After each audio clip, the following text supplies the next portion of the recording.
होकर ना कर सकी, उसको परमेश्वर ने किया, अर्थात अपने पुत्र के माध्यम के द्वारा किया। उसके वैज्ञानिक रूप में हम इस बात को वचन के रूप में वर्णन करने पाएंगे। आइए हम प्रार्थना करें। महान और नित्यकारी पिता परमेश्वर, आपके नाम को हम धन्यवाद देते हैं पिता। इस समय के दौरान पिता, हम पिता परमेश्वर, हम माटी हैं पिता परमेश्वर, हम पापी हैं पिता। अनुग्रह के द्वारा पिता परमेश्वर बेटी के हम समक्ष आते हैं पिता। हमारे पाप अपराधों को क्षमा करना पिता परमेश्वर, ताकि पिता हम पिता परमेश्वर प्रभु यीशु मसीह के और उसके लहू के बहाने के माध्यम के द्वारा अनुग्रह से हमारा उद्धार हुआ है।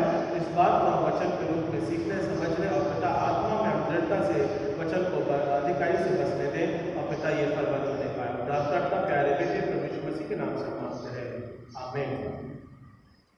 परमेश्वर का वचन एक बार फिर से हमारे और आपके आत्मिक जीवन के लिए इस प्रकार से आधारित है, क्योंकि हम इन 40 दिनों के तहत इन्हीं बातों के रूप में वचन के रूप में मनन करते हैं और अपने आत्मिक दशा और दिशा को दोनों को गति प्रदान करने के लिए हम वचन के रूप में सीखते और समझते हैं और इन बातों के तहत परमेश्वर के अपने जीवन के तहत हम जोड़ने का प्रयास करते हैं। तो परमेश्वर का वचन उसके 8वें अध्याय हमारे आत्मिक जीवन के उद्धार या आत्मिक जीवन में बने रहने के लिए या हमारा आत्मिक जीवन परमेश्वर पर आधारित है, इसके लिए या फिर हम और आप मसीह में अपने जीवन को किस प्रकार से बिताना है, इन ऐसे विषयों के रूप में, इन ऐसे शब्दों के तहत जिस प्रकार से मैंने आपके समक्ष रखे हैं, हम उसके द्वारा वर्णन या विचन के रूप में क्या कर सकते हैं, हम अध्ययन कर सकते हैं या फिर हम अधिकाई से पढ़ सकते हैं या आज के हमारे जीवन के दृष्टिकोण को हम देख सकते हैं, क्योंकि हमारी आध्यात्मिक बोझ की सहभागिता है और इससे हम हमारे जीवन के लिए दोहराते हैं कि प्रभु यीशु मसीह का लहू बहाया गया और इस कारण से वो हमारे आत्मिक जीवन को दिशा और गति प्रदान करता है, जिसमें हमारा आत्मिक जीवन स्थिर रहता है। ओके, तो परमेश्वर का वचन इस प्रकार से है, मैं फिर से पढ़ देता हूँ। रोमियो की पुस्तक उसका 8वां अध्याय 3रा पद, क्योंकि जो काम अवस्था शरीर के कारण दुर्बल होकर न कर सकी, उसको परमेश्वर ने किया, अर्थात अपने पुत्र को पाप में शरीर की समानता में और पाप बलि होने के लिए भेजकर शरीर में पाप की दंड की आज्ञा दी। इस प्रकार से हमारा वचन प्रभु यीशु मसीह के तहत जोड़े रखता है। मसीह और मसीह का कार्य और उसकी योजना जो कि हमारे और आपके लिए क्रूस पर से ठहराए गए या क्रूस पर से परमेश्वर के वचन के शब्द कहे गए, ये मनुष्य जाति के लिए उद्धार के कारण के रूप में है। किसी एक जाति के लिए नहीं, किसी पर्टिकुलर किसी व्यक्ति के लिए नहीं, बल्कि संपूर्ण जाति के उद्धार वो कहे गए और वो हमारे और आपके लिए पाप में वो शरीर में हमको और आपको उद्धार देने के लिए वो प्रकट हुआ। कहने का मतलब है 100% मनुष्य जाति के रूप में वो आया ताकि उसके माध्यम के द्वारा हम जीवन को प्राप्त करने पाए। जीवन की हमारी आत्मिक दशा और दिशा परमेश्वर अनुग्रह के द्वारा वचन के रूप में हमें संभालता है, बनाता है और उसके रूप में हमारे जीवन को लेकर चलता है। तो क्यों ना हम और आप इन समय के दौरान में प्रभु यीशु मसीह के या उसके क्रूस पर से कहे वचन के रूप में या उसके क्रूसीकरण के समय को पुनः एक बार फिर से अपने जीवन में दोहराते हैं और ये कहते हैं कि प्रभु यीशु मसीह हमारा उद्धार करता है। और ये जो हमारे जीवन का जो कार्य है, क्योंकि हम और आप नहीं कर सकते थे, उसे प्रभु यीशु मसीह ने वो कार्य को किया ना। हर कोई हर प्रकार का कार्य नहीं कर सकता। देयर आर डिफरेंट कैटेगरीज, चाहे वो ऑर्गेनाइजेशन में हो, चाहे वो किसी फील्ड में हो, एजुकेशन में हो, सबके अपने अपने सब्जेक्ट्स में कमांड होते हैं, है ना। परमेश्वर ने देखा कि मनुष्य जीवन जिस प्रकार से वो जिया जाता है, वो पाप में कम होकर के इस प्रकार से दुर्बल हो गया है कि उसके जीवन का उद्धार नहीं हो पा रहा है। पुराने नियम के अनुसार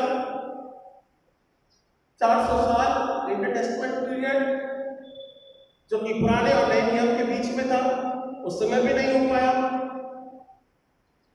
नए नियम के अनुसार प्रभु यीशु मसीह आया, जो उसकी मिनिस्ट्रीज का पीरियड था 3.5 साल के अनुसार, उसमें भी वो देखता है और फाइनली फिर उस मिनिस्ट्री के दौरान अब वो समय होता है कि वो अपने जब क्रूस बलिदान होता है, तब वो लोगों के लिए उद्धार को प्रकट करता है। और इसीलिए वचन कहता है जो कोई उस पर विश्वास रखता है वो मसीह के रूप में गिना जाएगा। सो आइए आज हमारा अपना एक बार फिर से मसीह में हम किस प्रकार से उसके अनुग्रह में नए जीवन को प्राप्त करते हैं, इस बारे में हम वचन के रूप में मनन करेंगे। रोमियो की पुस्तक उसके 11वें अध्याय 5 से लेकर 6 पदों के बीच में हम इन्हीं बातों के तहत विचार करते हैं, जो कि इस प्रकार से हमारे आत्मिक जीवन को प्रकट होता हुआ देखती है या दर्शाती है। रोमियो उसके 11वें अध्याय और 5 और 6 पदों के बीच में इस प्रकार से लिखा है। रोमियो की पुस्तक उसका 11वां अध्याय और 5 और 6 पदों के बीच में, ठीक इसी रीति से इस समय भी अनुग्रह से चुने हुए कुछ लोग बाकी हैं। यदि यह अनुग्रह से हुआ है तो फिर कामों से नहीं तो अनुग्रह पर फिर अनुग्रह नहीं रहा, क्योंकि यह हमारे कामों के माध्यम के द्वारा परमेश्वर हमारा करता है, बल्कि यह परमेश्वर के अनुग्रह के माध्यम के द्वारा हमारा उद्धार हुआ है। ये रोमियो की पुस्तक बताती है। अगर अनुग्रह के द्वारा नहीं हुआ होता तो हम उद्धार को भी प्राप्त नहीं कर सकते थे। ये प्रभु यीशु मसीह का लहू बहाया गया, यह उसका अनुग्रह रहा, जो कि उसने हमारा और आपके लिए बलिदानी हो करके लहू में अपने जीवन की सहभागिता को रखता है, ताकि उसके द्वारा हम आत्मिक रूप में दाहिने हाथ की संगति में आशीष और अनुग्रह को प्राप्त करते जाएं। और इसीलिए भजन संहिता उसके 15वें अध्याय के अनुसार हम इस बात को पढ़ते हैं, तेरे दाहिने हाथ के समक्ष आनंद की भरपूरी है। हमारा आत्मिक जीवन उसके दाहिने हाथ के बने रहने के माध्यम के द्वारा बना रहता है, अनुग्रह के द्वारा बना रहता है, by his grace of the Lord. और परमेश्वर का अनुग्रह इसी बात को हमारे आत्मिक जीवन को दिशा निर्धारित करता है, वो शक्ति प्रदान करता है, ताकि उसके अनुग्रह के द्वारा हम एक और वर्ष, एक और जीवन, एक और दिन समस्त रूप में या समस्त जाति में हम सांस लेने पाते हैं। ये परमेश्वर का अनुग्रह है, जो रोज बरोज हमको और आपको आशीष और अनुग्रह के द्वारा बनाता है। पाप में शरीर हमारा दुर्बल है, और परमेश्वर में हम सामर्थ पाते हैं, उसके अनुग्रह के द्वारा हम जीवन पाते हैं। आइए हम कुछ बातों के तहत मसीह हमारे जीवन के तहत बना रहता है, और हम मसीह आधारित अपने जीवन को हम कैसे जीते हैं, इन बातों को हम थोड़ी सी विषय के रूप में हम वर्णन करने पाएंगे। पहला विषय है, पहली बात है जो कि हमको और आपको मसीह के जीवन में बने रहने के लिए बताता है, बाय फेथ, मसीह के विश्वास के रूप में हम जीने पाते हैं। कहाँ मिलेगा?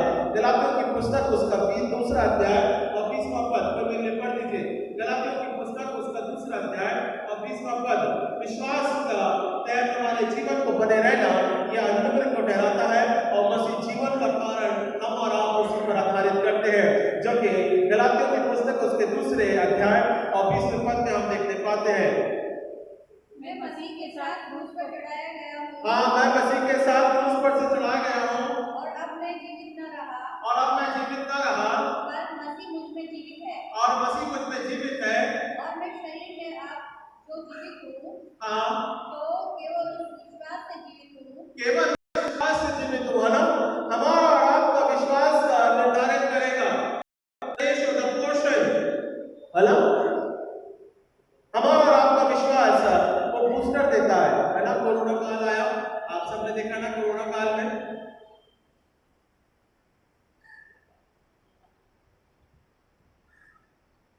देखा सुबह जल्दी उठ के आते हैं, कुछ समझ में आता है इसका। मैं समझ सकता हूँ कि सुबह बहुत जल्दी उठ के आना बड़ा तकलीफदायक होता है, नहीं? बेचारा घोड़बंदर से आ रहा, सिमरन भी है, आराम से आप भैया ब्रेक मार के आ, समझ में आता है, आवाज तो निकलनी चाहिए। कोरोना काल देखा है? लोगों ने क्या किया भैया, आपको जीवन, आधे लोग तो ऐसे ही साफ हो गए केवल डर के कारण।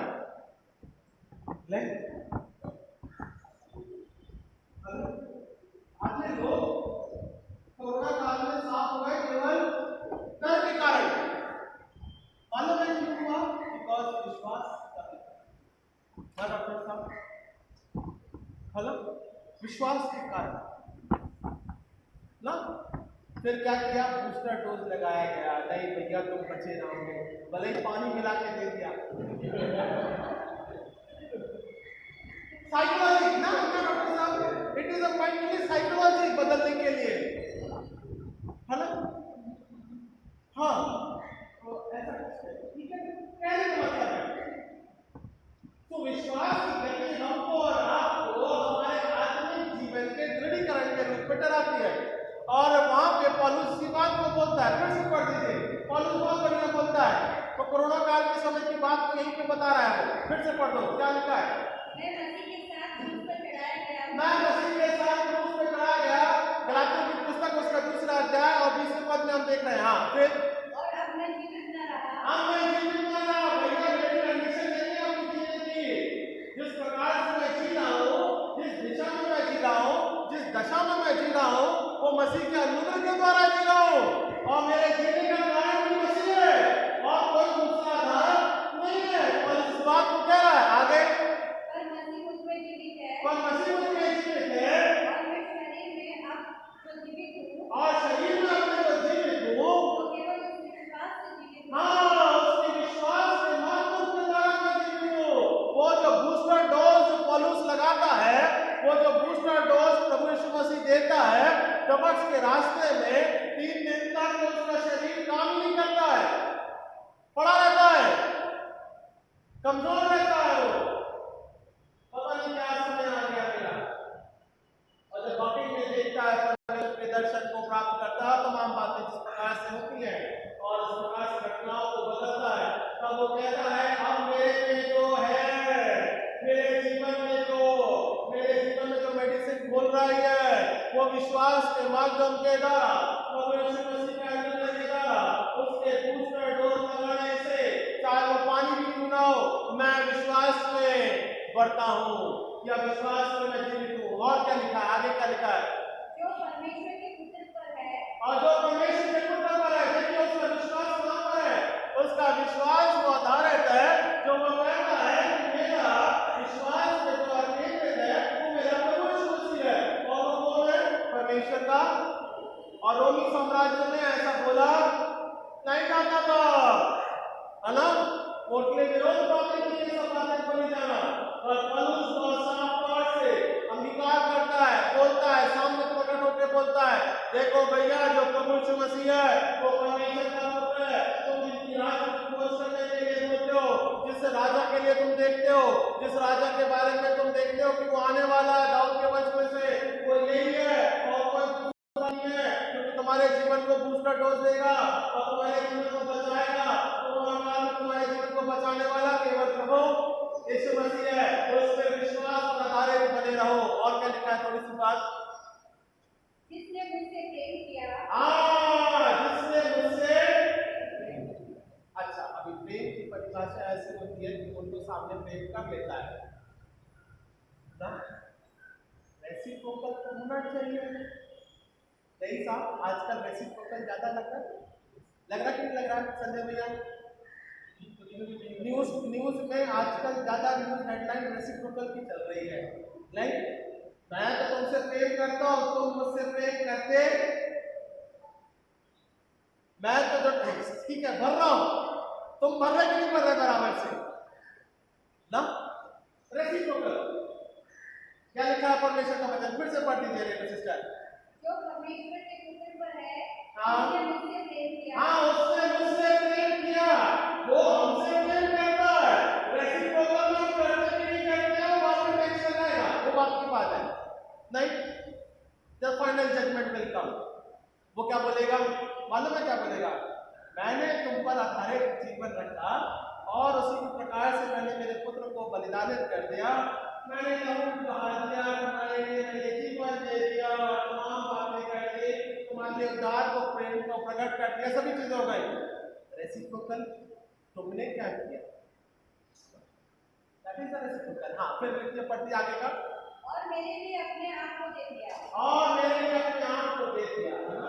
यह परमेश्वर का बलिदानिक प्रेम, आत्मिक जीवन को जीने का रहस्य। रेसिप्रोकल आप इस प्रकार से मसीह में या अपने जीवन को जीने पाते हैं, है ना? सो इट इज कोरोना काल में जब हम बूस्टर डोज लेते हैं तो वो एक विश्वास इस प्रकार से था। वो उस समय की घड़ी इस प्रकार से चल रही थी, भैया कहीं से भी मिल जाए, 5,000 की मिले, 10,000 की मिले, 15,000 की मिले, लाख की मिले, एक बार वो लग जाए है ना? ठीक है ना? नहीं गौरव, फिर गवर्नमेंट ने फ्री करके दिया। समझ में आया मेरी बात को? मेरी बात समझ में आई? मैं किस प्रकार से बात कर रहा हूँ? तो विश्वास की संगति हमारे और आपके जीवन को एक बूस्टर प्रदान करती है ताकि हम मसीह में अपने जीवन को आधारित करने पाए, केंद्रित करने पाए। और रेसिप्रोकल क्या मानता है वो कि मैंने मेरे तुमसे प्रेम किया, मैंने सब बलिदान दे दिया है, हम और आप उसकी आत्मा में क्षमा के माध्यम के द्वारा पास आए और कहें कि प्रभु यीशु मसीह हमारा उद्धार करता है। जब भी हम इसके विधि के समझ आते हैं, आज देव लोग में हमसे नाती होते हैं, परमेश्वर मैं भी उसी प्रकार से रेसिप्रोकल के तहत आपसे मैं प्रेम रखता हूँ और मैं तेरे समक्ष आता हूँ। ओके, ये पहली बात हो गई। दूसरी बात क्या बोलता है? दूसरी बात क्या बोलता है? मसीह पर आधारित अपने जीवन को बनाए रखने के लिए प्रार्थना बहुत जरूरी है। बेस ऑफ लाइफ, हमारे जीवन का आधार प्रार्थना है और वो अनुग्रह के द्वारा हमको और आपको प्रार्थना में हमारे जीवन को रखता है। और मत्ती 26 के अनुसार भी जब हम इस बात को देखेंगे, पढ़ेंगे समय अनुसार, क्योंकि आने वाले समय के दौरान जब हम पढ़ते हैं तो हम इस बात को देखने पाते हैं। मत्ती 26 के अनुसार क्या बोलता है? मत्ती 26 के अनुसार गतसमनी बाग में वो बोलता है, परमेश्वर हो सके तो ये प्याला मेरे जीवन से हटा ले और भले मेरी इच्छा नहीं बल्कि मेरी इच्छा पूरी होने पाए। प्रार्थना के भाव में वो हमारे और आपके जीवन को क्षमा के माध्यम के द्वारा कराता है। और दूसरी बात, हमको और आपको परमेश्वर की बेटी के समक्ष ये प्रार्थना है जो कि हमारे जीवन को बनाए रखती है, एक चेन के माध्यम के द्वारा जोड़े रखती है, एक रस्सी है जो कि हमको और आपको परमेश्वर के साथ एक संगति में बनाए रखती है, जिसके माध्यम के द्वारा हम थामते हुए आगे बढ़ते हैं और मसीह की दौड़ में हम पूरा होते हैं। सो परमेश्वर हमको और आपको चाहता है कि प्रार्थना का भाव हमारे जीवन में बना रहने पाए, उस आधारित अपने जीवन को हम रखने पाए और प्रार्थना में हम गति देने पाए। कहाँ मिलेगा इस बात को समझने के लिए? मसीह जीवन पर आधारित अपने जीवन को रखने के लिए इफिसियों की पुस्तक उसका 6वां अध्याय 18वें पद में हम इस बात को देखते हैं, क्योंकि प्रार्थना के भाव में हमको और आपको ठहराता है। 18वें पद में इफिशियंस 6:18 और क्या लिखा है? प्रार्थना का भाव क्या है? हर समय और हर प्रकार से आत्मा में प्रार्थना, हाँ, हर समय और हर प्रकार से आत्मा में प्रार्थना और विनती करते रहो और इसीलिए जागते रहो पवित्र लोगों के लिए विनती किया करो। बराबर है ना? प्रार्थना के भाव में हम और आप जीवन को जीने पाते हैं। बोलिए, देखा था? बोलिए तो देखा।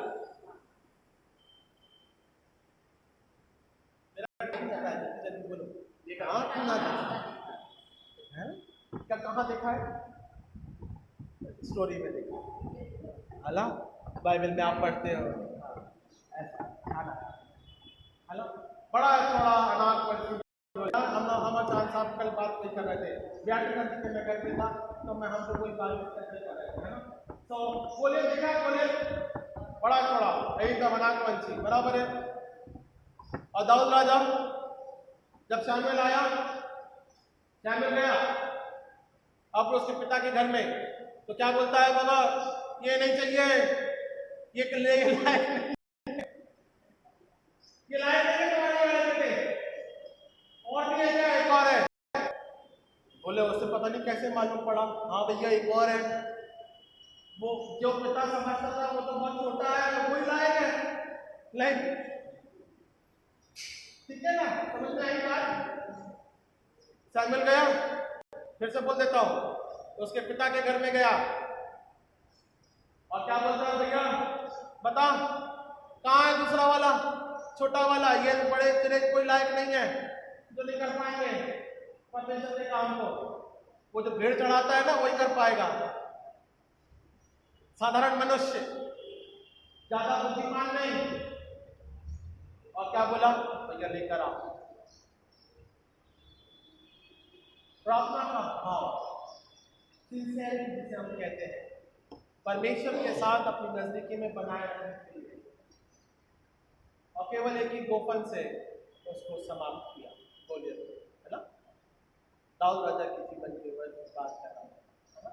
परमेश्वर ने इस प्रकार से हमको और आपको साधारण जीवन में वो सीखना है। कहने का मतलब है विद अ सिंपल प्रेयर, साधारण प्रार्थना साधारण मनुष्य के लिए जब हम अपने जीवन से करते हैं, साधारण मनुष्य साधारण प्रार्थना, क्योंकि हमें प्रार्थना नहीं आती है, परमेश्वर हमें सिखा हमें प्रार्थना कैसे करते हैं। तो the simple prayer is to come towards the Lord and Lord will change the impossible things to the possible. असंभव कार्य को परमेश्वर संभवता के रूप में आपके हमारे जीवन में कार्य प्रकट करता है ना।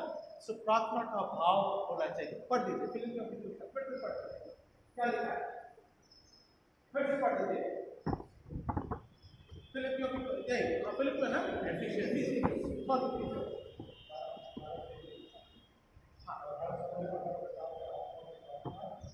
हर समय और हर प्रकार कैसे प्रार्थना करनी है।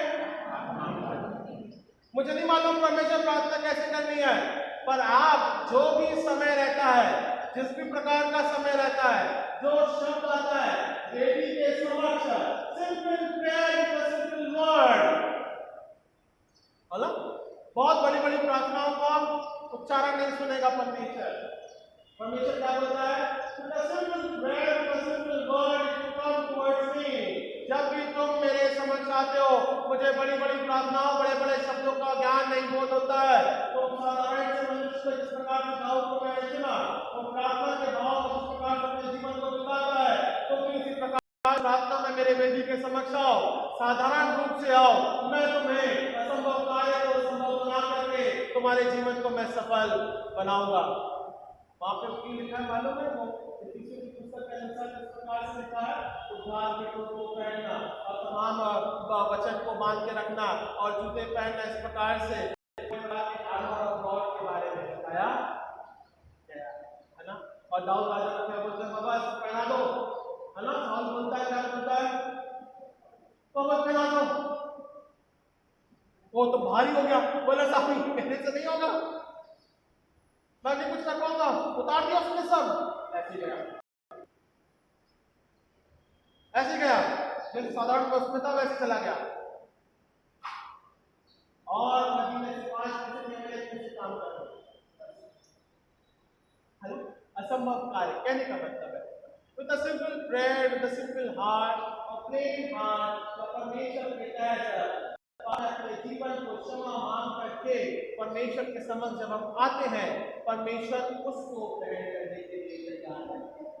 शुद्ध हृदय को हम जब प्रकट करते हैं और साधारण रूप से प्रकट करते हैं, परमेश्वर उसे ग्रहण करता है। परमेश्वर की दया और उसका अनुग्रह प्रार्थना के माध्यम से आपको साथ को देता है। ओके, सो मैं दूसरी बात, परमेश्वर हमको आराम को अपने जीवन में हमारे आत्मिक दशा को सामर्थ के द्वारा प्रकट करता है, और उसके मसीह जीवन में जब हम बने रहते हैं, तब वो हमको और आपको प्रार्थना के भाव में निरंतर आगे बढ़ाता है। It is a prayer is the base of life. Okay, तीसरी और अंतिम बात, समय अनुसार अपने शरीर के तहत जब हम ठहरते हैं या देखते हैं अपने जीवन को परमेश्वर के तहत निरंतर बढ़ता हुआ देखते हैं, तो हमको बल प्रदान होता है। वो बल कौन देता है हमको? We get strength by the Lord Jesus Christ, है ना। और प्रभु यीशु मसीह में हम बल को प्राप्त करते हैं। जब हम देव लहू में सहभागी होते हैं बारंबार इस समय के दौरान में या महीने के दौरान में या सप्ताह के दौरान में, जब भी हम उसे ग्रहण करते हैं, हम और आप उससे में बल प्राप्त करते हैं। we receive strength, है ना। परमेश्वर में हम बल को प्राप्त करते हैं। तो तीसरी बात इस बात को डरा के कहती है, क्योंकि शरीर क्या है हमारा? दुर्बल है ना। इसी प्रकार से हमने रोमी की पुस्तक में पढ़ा ना, उसके 8वें अध्याय तीसरे पद में हम इस बात को देखते हैं, क्योंकि हमारा शरीर दुर्बल है, इसलिए प्रभु यीशु मसीह ने हमारा और आपके लिए अपने प्राणों का बलिदान दिया। क्यों दिया? ताकि उसके अनुग्रह के द्वारा हम बल को प्राप्त करें। We should receive the strength in Jesus Christ। इसीलिए परमेश्वर का वचन हमको इस बात को डरा के कहता है। और यूहन्ना की पुस्तक उसके 15वें अध्याय और 4, 5 और 6 पदों के बीच में हम परमेश्वर के बल के बारे में देखते हैं, और परमेश्वर का वचन इस बात को प्रकट होता है। तुम क्या हो? क्या लिखा है साहब? ऐसे पढ़ दो, नहीं जरूरी नहीं है, आपको मालूम है। जॉन 15, तुम क्या हो? दाख और हाँ, है ना, दाख लता और डालियां, हम और क्या है उसकी करते जाएंगे, है ना। इसी प्रकार से हमारे और आपके जीवन के वचन क्या देता है। कोई पढ़ दीजिए मेरे लिए, चौथा पद पढ़ दीजिए। तुम मुझ में बने रहो, तुम मुझ में बने रहो और मैं तुम में, और मैं तुम में बना रहता हूँ, है ना।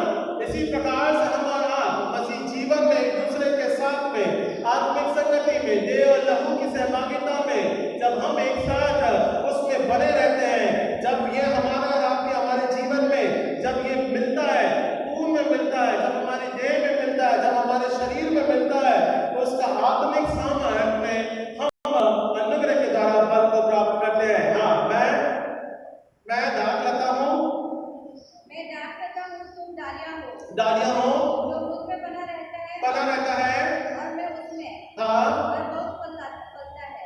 बराबर है, ठीक है, बस थैंक यू। जो मुझ में इस प्रकार से बना रहता है और वो क्या करेगी, वो ब्रांचेस, वो दाखलताएं क्या होती है, फलवत्ता होती है ना। वो बल को प्राप्त करती जाती है, नए जीवन को वो प्राप्त करती है, मसीह में नए अनुग्रह को प्राप्त करती है, मसीह में नई सृष्टि को वो प्राप्त करती है।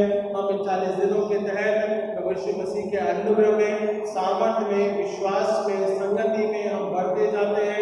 इसी प्रकार से हम मसीह जीवन में बल को प्राप्त करते हैं। से 3 बातें हैं आज के समय के अनुसार, क्योंकि हम निर्बल हैं, परमेश्वर में हम सामर्थ पाते हैं, परमेश्वर में हमारे जीवन को बढ़ते जाए विश्वास के माध्यम के द्वारा, पहली बात, दूसरी बात परमेश्वर में प्रार्थना के माध्यम के द्वारा, और तीसरी बात परमेश्वर में हम बल को प्राप्त करें, ताकि वही है क्योंकि हमारे जीवन को अनुग्रह के द्वारा, सामर्थ्य के द्वारा अगुवाई करने वाला वही हमारा परमेश्वर है। आइए हम प्रार्थना करें।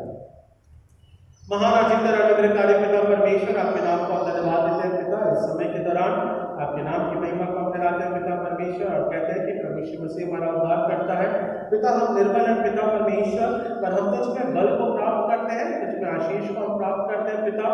आज के देव लहू की सहभागिता के तहत पिता परमेश्वर, हमारे आत्मिक जीवन के मनन और पिता उसके उद्धार और उसके पिता परमेश्वर जीवन के अनुग्रह के द्वारा फलवत्ता होने के लिए हम प्रार्थना करते हैं पिता। होने दे आपकी दया, आपके वचन के माध्यम के द्वारा इसी प्रकार से जीवन के रूप में फलवत्ता